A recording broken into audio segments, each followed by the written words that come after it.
The 4th of July is right around the corner, which means holiday entertaining will be at an all-time high, at least probably a summer high.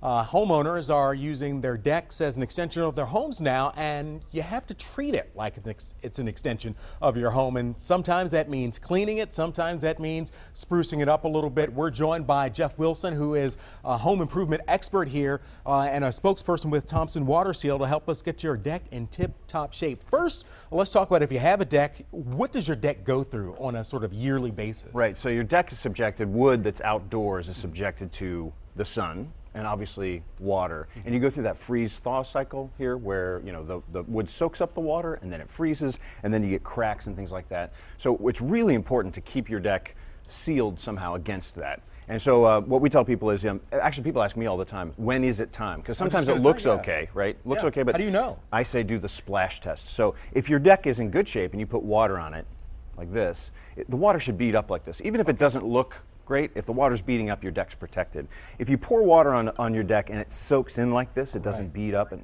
then you know it's time to clean and treat your deck. And I say start with it's like maybe painting your car, right? Okay. You wouldn't paint your car without cleaning the surface first. Right.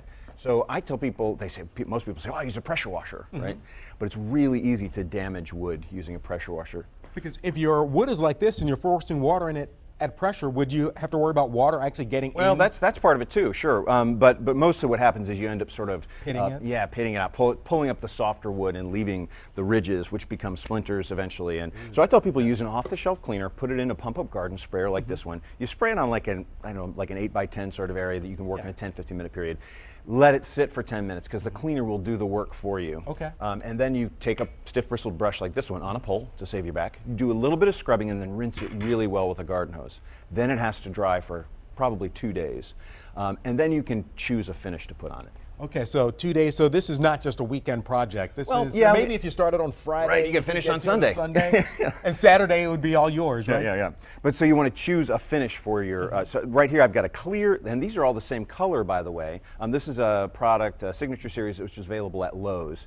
But there's a clear, a transparent stain, which adds a little bit of color. A semi-transparent, which adds more color, covers a little more of the grain, and the solid covers a lot of the wood grain. But this is all, like I said, the same color, just different opacities. Right. You say it's the same color, and I trust you, but it looks... Sure, it's always going to look different. And this is another tip I tell people, you know, any stain that you take from the store and you put on wood, it's going to look different on your deck than it is on someone else's deck. So you want to test it in an area, make sure you like it first.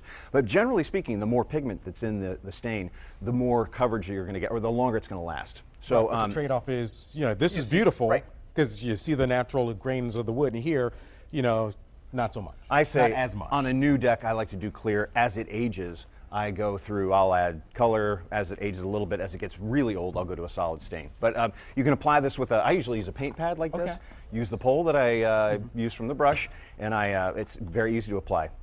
How long does something like this typically last? I know it depends on conditions. And yeah, it does depend on conditions, but usually here maybe 1 to 2 years, 2 to 3, 3 to 5 maybe, and this can go over 5 years.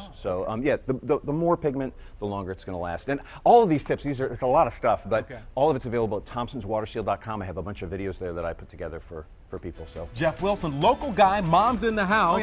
Welcome back. Thank you so much for joining us, Jeff. We'll be back with another check of news, weather, and traffic coming up. Stay with us.